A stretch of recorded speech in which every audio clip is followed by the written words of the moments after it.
احمدہ و اصلی علی رسولہ الکریم اما بعد۔ محترم ناظرین اور معزز سامعین، السلام علیکم ورحمۃ اللہ وبرکاتہ۔ اہل حدیث میڈیا سینٹر کی طرف سے میں حافظ ابو یحییٰ آپ کی خدمت میں ایک بہت اہم ویڈیو لے کر حاضر ہو رہا ہوں۔ نبی اکرم صلی اللہ علیہ وسلم کا نماز تراویح کی رکعات کے حوالے سے کیا معمول تھا؟ صحابہ کرام رضوان اللہ علیہ مجمعین نماز تراویح کی کتنی رکعات ادا کیا کرتے تھے؟ خصوصاً سیدنا عمر بن خطاب رضی اللہ تعالیٰ عنہ نے اپنے دور حکومت میں صحابہ کرام کو باجماعت کتنی رکعات نماز تراویح کا حکم دیا تھا؟ اس مختصر ویڈیو میں انشاءاللہ ایک فیصلہ کن بات آپ کے سامنے رکھی جائے گی۔ رسول اللہ صلی اللہ علیہ وسلم سے صحیح بخاری حدیث نمبر 1147، حدیث نمبر 2013 اور صحیح مسلم میں حدیث نمبر 738 11 رکعت نماز تراویح ما وتر پڑھنا ثابت ہے۔ رسول اللہ صلی اللہ علیہ وسلم سے مسند ابی یعلا میں جلد 2 صفحہ 326، المعجم الصغیر لطبرانی جلد 1 صفحہ 190 حسن سند کے ساتھ آپ صلی اللہ علیہ وسلم کا رمضان المبارک میں صحابہ کرام کو 8 رکعت تراویح پڑھانا اور پھر وتر پڑھانا ثابت ہے۔ رسول اللہ صلی اللہ علیہ وسلم کا مسند ابی یعلا جلد 2 صفحہ 362، زوائد و مسند الامام احمد جلد 5 صفحہ 115، المعجم الاوسط للطبرانی جلد 4 صفحہ 141 وغیرہ میں حسن سند کے ساتھ 8 رکعت تراویح اور پھر وتر پڑھنے پر رضامندی کا اظہار کرنا ثابت ہے۔ سیدنا عمر فاروق رضی اللہ تعالیٰ عنہ کا اپنے عہد حکومت میں صحابہ کرام کو 11 رکعت ما وتر تراویح پڑھنے کا حکم دینا ثابت ہے۔ موطا امام مالک حدیث نمبر 138، شرح معانی الاثار للطحاوی جلد 1 صفحہ 293، السنن الکبریٰ للبیہقی جلد 2 صفحہ 496 میں صحیح سند کے ساتھ یہ بات ثابت ہے۔ سیدنا عمر بن خطاب رضی اللہ تعالیٰ عنہ کے حکم کے مطابق صحابہ کرام کا سیدنا عمر رضی اللہ تعالیٰ عنہ کے دور میں 11 رکعت نماز تراویح ما وتر پڑھنا ثابت ہے۔ مصنف ابن ابی شیبہ جلد 2 صفحہ 391 اور 92 اس کی سند صحیح ہے۔ اسی طرح عہد فاروقی میں صحابہ کرام کا 11 رکعت نماز تراویح پڑھنا پر اتفاق کرنا ثابت ہے، جیسا کہ سنن سعید بن منصور میں الحاوی للفتاوی للسیوطی جلد 1 صفحہ 349 کے حوالے سے صحیح سند کے ساتھ یہ بات ثابت ہے۔ اس کے برخلاف 20 رکعت پڑھنے والے ہمارے احناف بھائیوں کے پاس کوئی ایک بھی دلیل ایسی نہیں جس میں نبی کریم صلی اللہ علیہ وسلم کا 20 رکعت نماز تراویح پڑھنا یا آپ صلی اللہ علیہ وسلم کا 20 رکعت نماز تراویح کی جماعت کروانا یا آپ صلی اللہ علیہ وسلم کا 20 رکعت نماز تراویح پر رضامندی کا اظہار کرنا یا صحابہ کرام کا 20 رکعت نماز تراویح پڑھنا یا سیدنا عمر بن خطاب رضی اللہ تعالیٰ عنہ کا 20 رکعت نماز تراویح کا حکم دینا ثابت ہو۔ رسول اکرم صلی اللہ علیہ وسلم کے حوالے سے ان کے پاس 2 مرفوع روایات ہیں جو خود ان کے اکابر علماء کے بقول بالاتفاق ضعیف ہیں، لہٰذا ہم ان پر بحث ہی نہیں کرتے۔ رہی سیدنا عمر فاروق رضی اللہ تعالیٰ عنہ کے حوالے سے 20 کی روایات، تو وہ بھی ساری کی ساری ضعیف ہیں۔ صرف ایک روایت ایسی ہے، صرف ایک روایت جس میں 20 رکعات کا ذکر ہے، اور وہ روایت سیدنا عمر بن خطاب رضی اللہ تعالیٰ عنہ سے ہے۔ اس کے سارے راوی ثقہ ہیں اور اس کی سند بھی صحیح ہے، لیکن اس روایت میں 20 رکعات کا ذکر کیسے ہے، اس کی حقیقت کیا ہے، وہ آج انشاءاللہ اس ویڈیو میں ہم آپ کے سامنے پیش کرنے والے ہیں۔ یہ روایت امام ابو بکر عبداللہ بن محمد بن زیاد نیسابوری المتوفیٰ 324 ہجری کی کتاب فوائد ابی بکر میں درج ہے، اور یہ روایت کتنی اہم ہے اس کی اہمیت کا اندازہ آپ اس بات سے لگا سکتے ہیں کہ پچھلے دنوں انڈیا سے ہمارے ایک حنفی بھائی نے ایک ویڈیو تیار کی اور اس میں صرف اسی روایت کی بنیاد پر یہ ثابت کرنے کی کوشش کی کہ سیدنا عمر بن خطاب رضی اللہ تعالیٰ عنہ 20 رکعت نماز تراویح کا حکم دیتے تھے، لیکن اس روایت کی کیا حقیقت ہے آئیے ہم آپ کو بتاتے ہیں۔ یہ روایت فوائد ابی بکر النیسابوری کی 16 نمبر روایت ہے۔ اس روایت کے 3 حصے ہیں۔ سب سے پہلا حصہ ملاحظہ فرمائیں، آپ اپنی اسکرین پر دیکھ رہے ہیں، پہلا حصہ اسی روایت کا۔ امام ابو بکر النیسابوری فرماتے ہیں حدثنا یوسف بن سعید قال حدثنا حجاج عن ابن جریج قال حدثني اسماعیل بن امیہ ان محمد بن یوسف ابن اخت السائب بن یزید اخبرہ ان السائب بن یزید اخبرہ قال جمع عمر بن الخطاب الناس على ابی بن کعب و تمیم الداری۔ محمد بن یوسف کے شاگرد اسماعیل بن امیہ بیان کرتے ہیں کہ محمد بن یوسف جو صائب بن یزید رضی اللہ تعالیٰ عنہ کے بھانجے تھے وہ بیان کرتے ہیں، انہوں نے بتایا ہے صائب بن یزید رضی اللہ تعالیٰ عنہ صحابی رسول ہیں۔ صائب بن یزید رضی اللہ تعالیٰ عنہ کا یہ بیان اس لیے بھی بہت زیادہ اہم ہے کہ یہ خود صحابی رسول بھی ہیں اور سیدنا عمر بن خطاب رضی اللہ تعالیٰ عنہ کے دور میں موجود بھی تھے، اور سیدنا عمر بن خطاب رضی اللہ تعالیٰ عنہ نے جو دو ائمہ ابی بن کعب رضی اللہ تعالیٰ عنہ اور تمیم داری رضی اللہ تعالیٰ عنہ مقرر کیے تھے، ان کی اقتداء میں یہ نماز تراویح بھی ادا کیا کرتے تھے، لہٰذا ان کا بیان وہ فیصلہ کن ہوگا۔ صائب بن یزید رضی اللہ تعالیٰ عنہ بیان کرتے ہیں کہ عمر بن خطاب رضی اللہ تعالیٰ عنہ نے سیدنا ابی بن کعب اور تمیم داری رضی اللہ تعالیٰ عنہ کی اقتداء میں صحابہ کرام کو جمع فرمایا کہ وہ باجماعت نماز ادا کیا کریں۔ فَكَانَا يَقُومَانِ بِمِئَةٍ فِي رَكَعَةٍ، چنانچہ وہ دونوں امام جو تھے وہ ایک ایک رکعت میں 100 آیات کی تلاوت کیا کرتے تھے۔ کما ينصرف حتى نرى او نشك في فروع الفجر، صحابہ کرام اتنی لمبی نماز تراویح ادا کرتے کہ سحری ہونے والی ہو جاتی، سحری کے بالکل قریب نماز تراویح کا اختتام ہوتا۔ قال فكنا نقوم ب11، صائب بن یزید رضی اللہ تعالیٰ عنہ کہتے ہیں کہ ہم سیدنا عمر بن خطاب رضی اللہ تعالیٰ عنہ کے حکم سے ان کے دور حکومت میں ان کے مقرر کردہ اماموں کی اقتداء میں 11 رکعت نماز تراویح ادا کیا کرتے تھے۔ دیکھا آپ نے، یہ وہی روایت ہے، جی ہاں یہ وہی روایت ہے جس کو پیش کر کے سیدنا عمر بن خطاب رضی اللہ تعالیٰ عنہ سے 21 رکعت نماز تراویح ثابت کرنے کی کوشش کی جاتی ہے۔ اور اس روایت کی اہمیت کا اندازہ آپ اس بات سے لگا سکتے ہیں کہ گزشتہ دنوں ہمارے ایک حنفی بھائی نے جو انڈیا سے تعلق رکھتے ہیں ایک ویڈیو تیار کی، اور اس میں صرف اور صرف اسی روایت کی بنیاد پر سیدنا عمر بن خطاب رضی اللہ تعالیٰ عنہ سے 20 رکعت نماز تراویح ثابت کرنے کی کوشش کی۔ جی ہاں یہ وہی حدیث ہے، اس کا پہلا ٹکڑا آپ نے سماعت فرمایا کہ صائب بن یزید رضی اللہ تعالیٰ عنہ جو صحابی رسول ہیں، جو سیدنا عمر بن خطاب رضی اللہ تعالیٰ عنہ کے دور حکومت میں موجود تھے، وہ بیان کرتے ہیں کہ ہم 11 رکعت نماز تراویح ادا کیا کرتے تھے۔ یہ آپ کے سامنے عمر بن خطاب رضی اللہ تعالیٰ عنہ سے بیان کرنے والے صائب بن یزید ہیں، صائب بن یزید سے بیان کرنے والے محمد بن یوسف ہیں، اور محمد بن یوسف سے بیان کرنے والے اسماعیل بن امیہ ہیں۔ اب چلتے ہیں اس حدیث کے اگلے حصے کی طرف۔ قلت، اسماعیل بن امیہ کہتے ہیں میں نے کہا محمد بن یوسف سے، اپنے استاد سے، او 21، اس روایت میں آپ نے 11 کا ذکر کیا ہے، کیا 11 کا ذکر صحیح ہے یا 21 کا ذکر؟ قال لقد سمع ذلك من الصائب بن یزید ابن خصیفہ، محمد بن یوسف نے کہا کہ اس حدیث کو الصائب بن یزید رضی اللہ تعالیٰ عنہ سے یزید بن خصیفہ نے بھی سنا ہے۔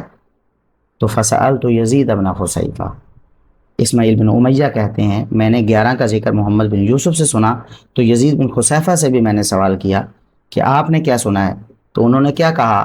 جی ذرا غور کرنے کی ضرورت ہے، انشاءاللہ یہ مسئلہ یہیں پہ حل ہونے والا ہے۔ اس روایت میں جو 21 کا ذکر ہے وہ کس طرح ہے؟ فقال حسبت ان الصائب قال 21، یزید بن خصیفہ نے کہا میرا خیال ہے، لگتا ہے، مجھے ایسا لگتا ہے کہ جیسے الصائب بن یزید رضی اللہ تعالیٰ عنہ نے 21 کا ذکر کیا ہو۔ دیکھا اور سنا ناظرین اور سامعین آپ نے کہ جب محمد بن یوسف رحمہ اللہ تعالیٰ نے اس روایت کو 11 کے ذکر کے ساتھ بیان کیا تو بالجزم بیان کیا، یقین کے ساتھ بیان کیا، لیکن جب یزید بن خصیفہ نے اس روایت کو ذکر کیا تو شک کے ساتھ ذکر کیا، انہوں نے اپنا گمان ذکر کیا، اپنا تردد ظاہر کیا کہ میرا خیال ہے کہ الصائب بن یزید رضی اللہ تعالیٰ عنہ نے 21 کا ذکر کیا ہے۔ دیکھیے ایک طرف 11 کا بالجزم اور بالیقین ذکر ہے اور دوسری طرف 21 کا شک کے ساتھ اور گمان کے ساتھ ذکر ہے، تو یہ دونوں باتیں برابر کیسے ہو سکتی ہیں؟ ان دونوں باتوں کو برابر کہنا کتنی بڑی زیادتی ہے اور عدل و انصاف کا خون کرنے کے مترادف ہے۔ 11 کا ذکر یقین کے ساتھ ہے اور 21 کا ذکر شک کے ساتھ ہے۔ ہمارے حنفی بھائی یہ کہتے ہیں کہ چونکہ اسماعیل بن امیہ نے 11 رکعت کے ذکر پر اپنے استاد محمد بن یوسف کو ٹوکا ہے اور پوچھا ہے کہ یہاں 11 کا ذکر ہے یا 21 کا ذکر ہے، لہٰذا معلوم ہوا کہ یہاں 11 رکعت کا ذکر وہ درست نہیں ہے۔ اگر 11 رکعت کا ذکر درست ہوتا تو اسماعیل بن امیہ اپنے استاد کو نہ ٹوکتے، لیکن یہ بات بھی ایک مغالطے سے زیادہ نہیں ہے، کیونکہ اسماعیل بن امیہ نے چونکہ 21 کا ذکر سن رکھا تھا تو انہوں نے اپنے استاد محمد بن یوسف سے پوچھ لیا کہ آپ 11 کا ذکر کرتے ہیں تو 21 کا ذکر بھی اس روایت میں ہے؟ تو انہوں نے کہا کہ 21 کا ذکر یزید بن خصیفہ کرتے ہیں، تو آپ جا کر خود ہی ان سے پوچھ لیجئے، آپ کو پتہ چل جائے گا کہ 21 کے ذکر کی حقیقت کیا ہے۔ تو جب اسماعیل بن امیہ یزید بن خصیفہ کے پاس پوچھنے گئے تو انہوں نے بتایا کہ حسب تو، میرا خیال ہے، میرا گمان ہے، شاید صاحب بن یزید رضی اللہ تعالیٰ عنہ نے 21 کا ذکر کیا ہو۔ تو اس سے معلوم ہو گیا خود اسماعیل بن امیہ کو بھی کہ 21 کا ذکر یہاں وہ مشکوک ہے، یہاں تردد کے ساتھ ہے، یہاں شک کے ساتھ ہے، اور 11 کا ذکر یقین کے ساتھ ہے۔ اسماعیل بن امیہ اس روایت کو بیان کرنے میں منفرد نہیں ہیں۔ اس روایت کو اسماعیل بن امیہ کے علاوہ 6 اور شاگردوں نے محمد بن یوسف سے روایت کیا ہے۔ اگر یہاں 11 کا ذکر مشکوک ہوتا تو ان شاگردوں میں سے بھی کوئی ایک سوال کرتا۔ امام مالک رحمہ اللہ تعالی بہت بڑے امام ہیں، موطا امام مالک میں 138 نمبر ہے۔ محمد بن یوسف سے امام مالک نے 11 رکعت کا ذکر کیا ہے، لیکن کسی شک کا اظہار نہیں کیا، کوئی استفسار نہیں کیا۔ اسامہ بن زید اللیثی فوائد ابی بکر میں روایت نمبر 17 میں محمد بن یوسف سے 11 رکعت بیان کرتے ہیں، لیکن کوئی سوال نہیں کرتے، بالکل نہیں ٹوکتے، کوئی استفسار نہیں کرتے، کسی شک کا اظہار نہیں کرتے۔ اسماعیل بن جعفر انصاری احادیث اسماعیل بن جعفر میں 440 نمبر روایت میں محمد بن یوسف سے 11 رکعت کا ذکر کرتے ہیں، لیکن بالکل نہیں ٹوکتے، کوئی استفسار نہیں کرتے، کسی شک کا اظہار نہیں کرتے۔ امام عبدالعزیز بن محمد الدراوردی نے سنن سعید بن منصور میں بحوالہ الحاوی للفتاوی للسیوطی جلد 1 صفحہ 349 اسی روایت میں محمد بن یوسف سے 11 کا ذکر کیا ہے، 11 کا ذکر سنا ہے، روایت کیا ہے، لیکن ٹوکا نہیں ہے، کسی شک کا اظہار نہیں کیا، کوئی تردد نہیں کیا۔ اور اسی سند کے بارے میں علامہ سبکی کہتے ہیں کہ یہ حد درجہ صحیح سند ہے۔ اور 5ویں شاگرد امام یحییٰ بن سعید القطان نے مصنف ابن ابی شیبہ میں 7671 نمبر روایت میں اپنے استاد محمد بن یوسف سے 11 رکعت کا ذکر کیا ہے، لیکن کوئی استفسار نہیں کیا، انہیں ٹوکا نہیں ہے اور کسی تردد کا اظہار نہیں کیا۔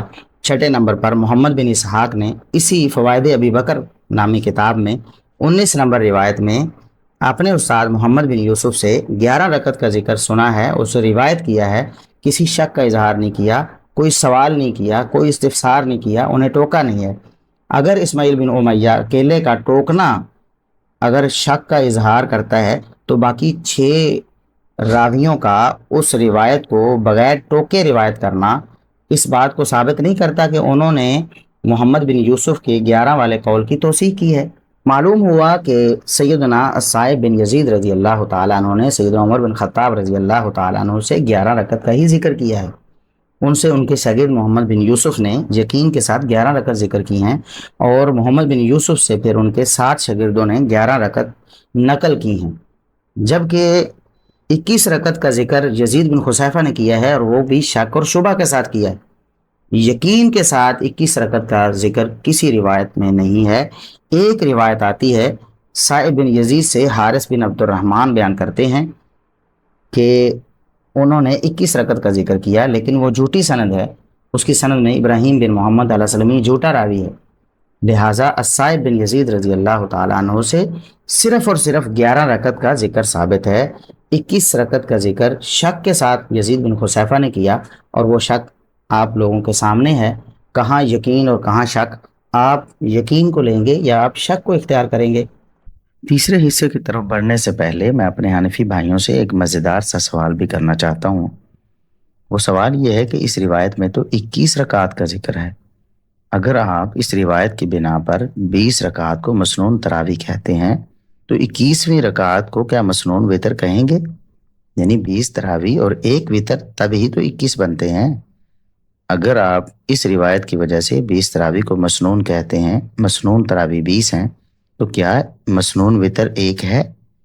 کیا آپ اس حدیث کی وجہ سے اپنی فقہ کے اس مسئلہ کو چھوڑنے کے لیے تیار ہیں کہ ایک وتر پڑھنا درست نہیں ہے؟ اگر آپ تیار ہیں تو پھر بتائیے گا ضرور۔ اگر آپ اس حدیث کی وجہ سے ایک رکعت وتر کو مسنون وتر نہیں کہہ سکتے تو پھر اس حدیث کی وجہ سے 20 رکعت تراویح کو مسنون تراویح کیوں کہتے ہیں؟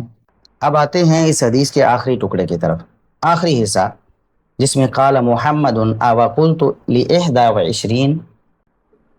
اب محمد بن یوسف کہتے ہیں جب اسماعیل بن امیہ نے یزید بن خصیفہ سے یہ بات سنی کہ میرا خیال ہے، میرا گمان ہے کہ شاید الصائب بن یزید رضی اللہ تعالیٰ عنہ نے 21 کا ذکر کیا تھا، تو محمد بن یوسف سوال کرتے ہیں کہ ابا قلت لإحدى وعشرین، کیا میں نے 21 کہا تھا کوئی؟